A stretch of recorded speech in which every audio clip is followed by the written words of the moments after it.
وقت کے بہاؤ کی سمت کیا وہی ہے جو ہمیں دکھائی دے رہی ہے؟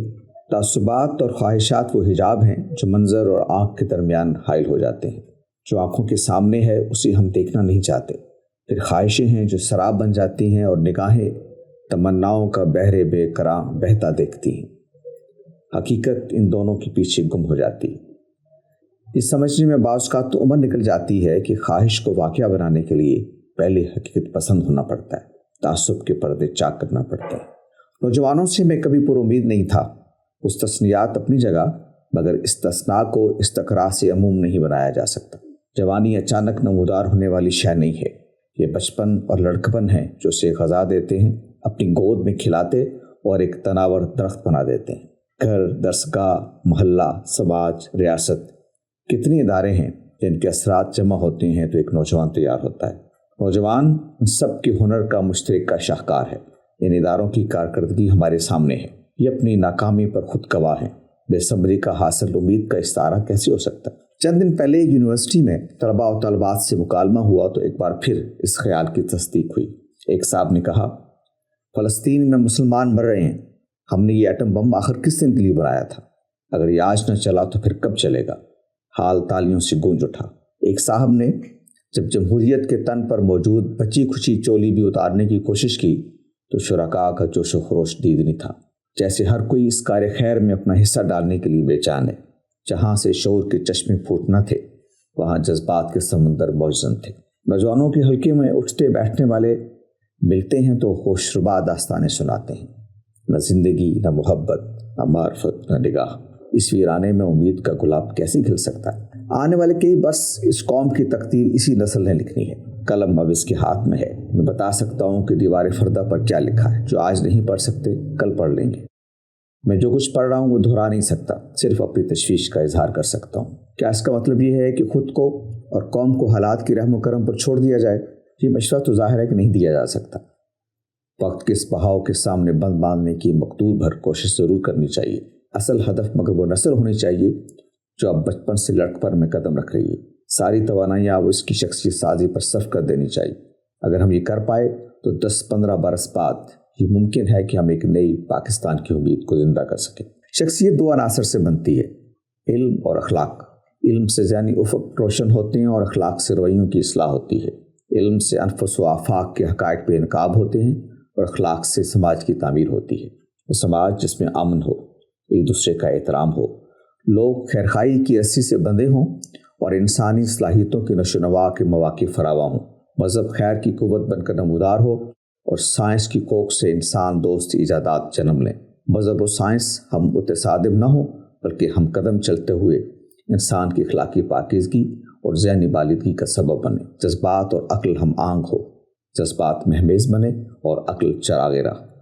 جب عقل چراغ راہ نہیں بنتی اور جذبات کو قیادت سونپ دی جاتی ہے تو رہنما بھوکے بھیڑیوں کو ہانک کر بستی میں لے آتے ہیں جو نہتے اور کمزور شہریوں پر پل پڑتے ہیں۔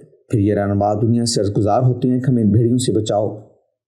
بھیڑیے پیٹ بھرنے کے بعد لوٹ جائیں تو یہ رہنما کامیابی کا جشن مناتے ہیں۔ کیا آج کی فلسطین کی کہانی ایسے رہنماؤں اور بھیڑیوں کی کہانی نہیں؟ جب کوئی قوم اپنی باغ جذبات کے ہاتھ میں دے دیتی اور عقل کو قید کر دیتی ہے تو وہ دوست اور نادان دوست میں تمیز نہیں کر سکتی۔ ایسی قوم کی تاریخ المیوں سے بھر جاتی ہے اور اس کے دانشور مرثیہ نگاری کو قومی فرض سمجھ لیتے ہیں۔ پھر پاکستان کا نوجوان اپنی ریاست کو مجرم سمجھتا ہے جو ایٹم بم ہونے کے باوجود اسے اسرائیل کے خلاف استعمال نہیں کرتی۔ نئی نسل اسی فکری سانچے میں ڈھلی ہے۔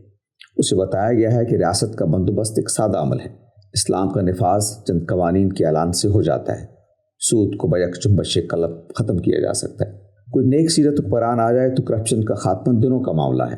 اس وقت کیا اہل سیاست اور کیا اہل دانش سب اسی خیال کی آبیاری کر رہے ہیں۔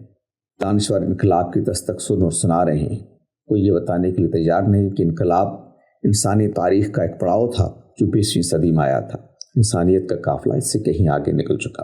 آج اسی سوچ مائنڈ سیٹ کی حکمرانی ہے، نئی نسل اسی کو اپنا چکی۔ اگر کوئی آواز نوجوانوں کو اس سے نکال کر علم اور اخلاق کی طرف متوجہ کرنا چاہتی ہے تو تالیوں کے شور میں دب جاتی ہے۔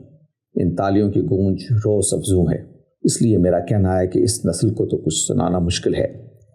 ہم اسے چھوڑ تو نہیں سکتے مگر اس سے کوئی امید بھی وابستہ نہیں کر سکتے۔ المیہ یہ ہے کہ بظاہر جو قوتیں متصادم دکھائی دیتی ہیں ان کی سوچ اور طرز عمل میں اب فرق برائے نام رہ گیا ہے۔ آج اختلاف سوچ خیال کا نہیں، مفادات کا ہے۔ جذبات کا علاج جذبات سے کیا جا رہا ہے، علم اور اخلاق کسی کا مسئلہ نہیں۔ علم اور اخلاق کی آواز اب ایک اقلیتی صدا ہے، یہ ایک درماندہ راہرو کی صدائے کربناک ہے، لیکن یہی آوازیں رحیل کارواں ہیں۔ قومیں علم اور اخلاق سے تعمیر ہوتی ہیں۔ یہ بات اگر سمجھائی جا سکتی ہے تو اس نسل کو جو جوانی کی دہلیز سے چند قدم کے فاصلے پر ہے۔ اگرچہ شخصیت سازی کا کام بچپن میں مکمل ہو جاتا ہے، مگر اس نسل کو بھی مخاطب بنایا جا سکتا ہے۔ اس کے لیے مگر مشقت اٹھانا پڑے گی۔ تعلیم کے نظام کو نئے خطوط پر استوار کرنا پڑے گا۔ نصاب کے ساتھ تعلیمی اداروں کا ماحول بھی بدلنا پڑے گا۔ غیر رسمی تعلیم جو میڈیا اور دوسرے سماجی اداروں کی طرف سے مل رہی ہے اسے بھی اصلاح کی ضرورت ہے۔ اس کے لیے ہنگامی سطح پر کام کرنا ہوگا۔ کوئی حرج نہیں اگر ملک میں تعلیمی ایمرجنسی کا اعلان کر دیا جائے۔ یہ بات واضح رہنی چاہیے کہ تعلیم سے مراد سوچ، مائنڈ سیٹ کی تبدیلی ہے۔ سوچ کی تبدیلی صرف کمپیوٹر کے استعمال سے نہیں آتی، اس کے لیے ایک مختلف حکمت عملی کی ضرورت ہے۔ ریاست اور سماج کو ان نئی کلیوں کی فکر کرنی چاہیے جنہوں نے ابھی کھلنا اور چمن کو مہکانا ہے۔ نوجوانوں نے جو بننا تھا بن گئے، انہوں نے اپنے لیے ایک راہ اختیار کر لی ہے۔ سماج کو اب اگلی نسل پر نگاہ رکھنا ہوگی۔ یہاں تک لکھ چکا تو ذہن کے پردے پر ایک سوال ابھرا، میں یہ باتیں کس کو سنا رہا ہوں؟ میرا مخاطب کون ہے؟ میں نے چشم تصور سے چاروں طرف دیکھا تو کوئی دکھائی نہیں دیا۔ ہاں، تالیوں کی گونج تھی جس میں مجھے اپنی آواز دبتی ہوئی محسوس ہوئی۔